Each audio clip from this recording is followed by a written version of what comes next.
The Morrigan is one of the most powerful and complex figures in Irish mythology, a goddess of fate, war, sovereignty, and death. She is not a gentle deity, and approaching her as one will miss the point entirely. She is the one who shows you what needs to die so that what is true in you can live. The Morrigan is typically understood as a triple goddess: Bev, or the crow, associated with battle and the foresight of death; Macha, associated with the land, sovereignty, and the fierce protection of what is hers; and Namain, associated with the frenzy of battle, the breaking open of what cannot continue. And together they represent the full cycle of the warrior path: the confrontation with mortality, the claiming of rightful sovereignty, and the release of what is past. She appears most often as a crow or raven, her birds, her eyes, her messengers. To see a crow watching you has, for those in Celtic spiritual traditions, has always been a message. Something is ending or is about to end. The Morrigan does not lie about this. She does not soften it. She tells the truth about what is coming or what must go, because she considers that a greater kindness than false reassurance. She is associated with crows and ravens, the color red-black, iron, sacred rivers and pools. She washed the armor and weapons of those about to fall. The battlefield is transformation ground, and the shape-shifting between forms. Her time is Samhain, the thinning of the veil, and the dark moon.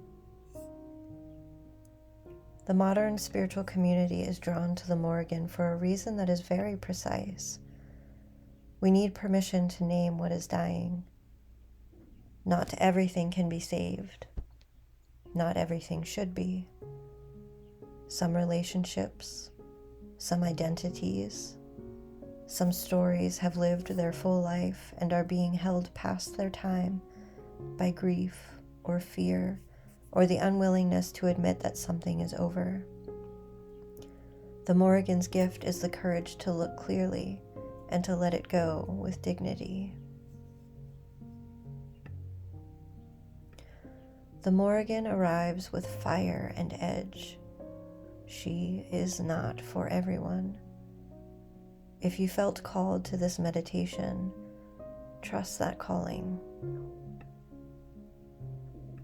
This meditation is for the ones in the middle of an ending that they haven't yet named, who know something is over, a relationship, an identity, a chapter, a way of being, and haven't yet been willing to say it out loud. For those who are in the specific liminal space between what was and what is next, and who need the courage to complete the crossing. The Morrigan does not lie to you.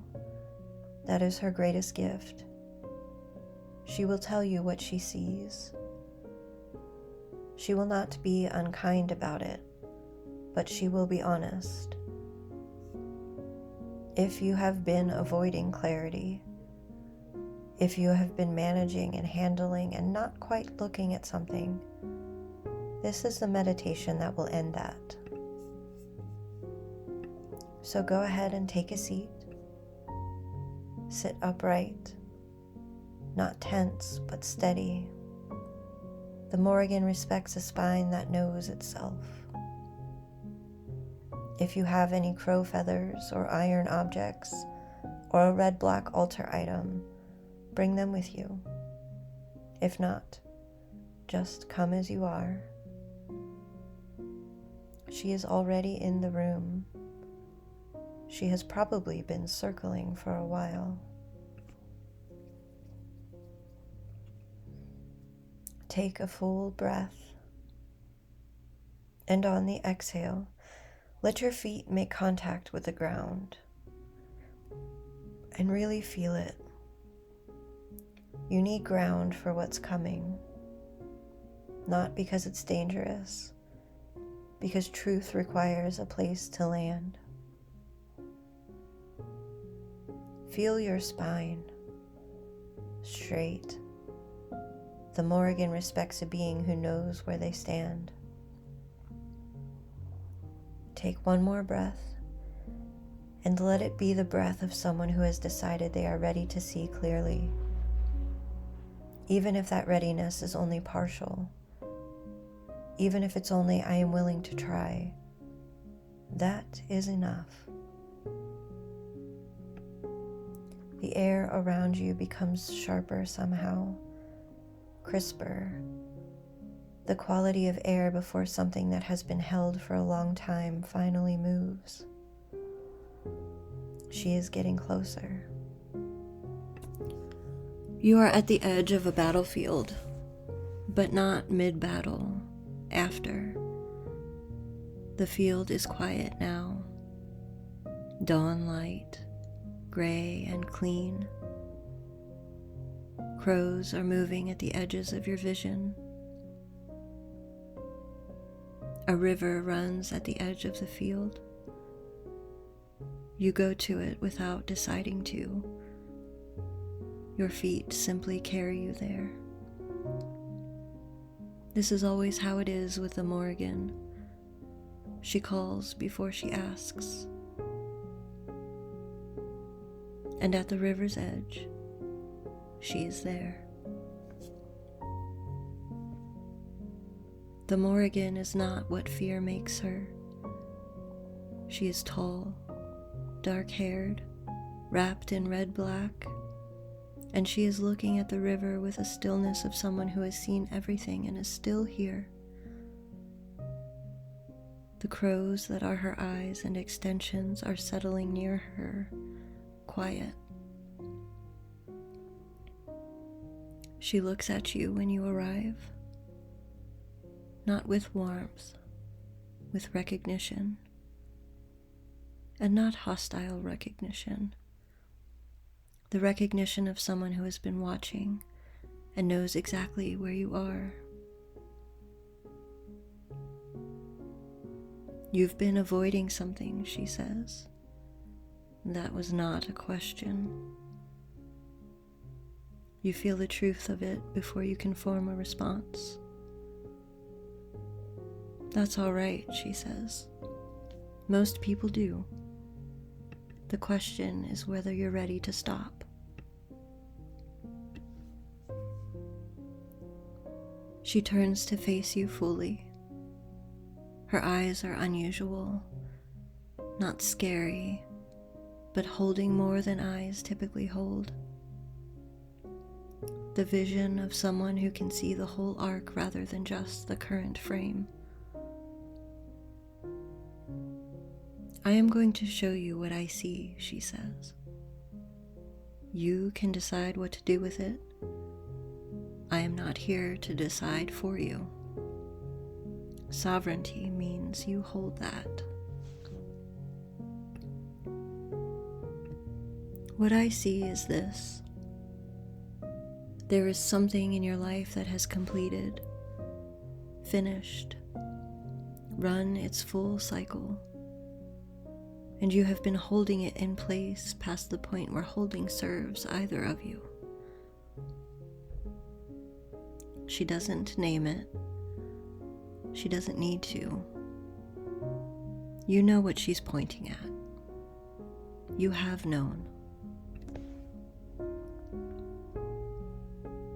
The fear, she continues, is that letting it go means you will lose something irreplaceable, that you won't know who you are on the other side, that the space it leaves will be unbearable.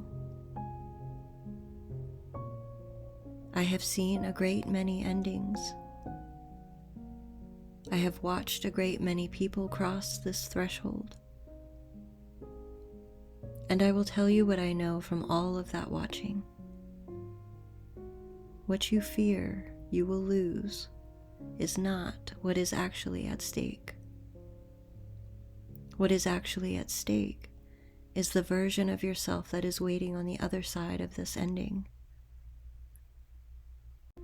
The version of you who cannot come forward until this completes. And that version of you is not smaller. They are not sadder. They are not someone you would not recognize. They are someone you have been trying to become for a long time. She reaches out and places one hand on your chest, not pushing, just touching. Through that contact, something moves. It's not a healing exactly, more like the specific release of something that has been held in the wrong place for the wrong reasons. The ending is not punishment, she tells you. The ending is permission. It is the field clearing for what comes next. Let it be over. That is all I am asking. Just let it be over.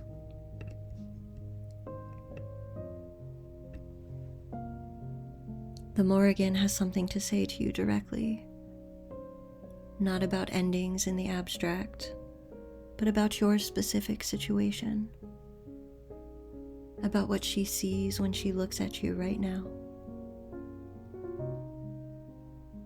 She communicates with the directness of someone who has no patience for softening truth. So listen close. What arrives may be unexpected, so let it land.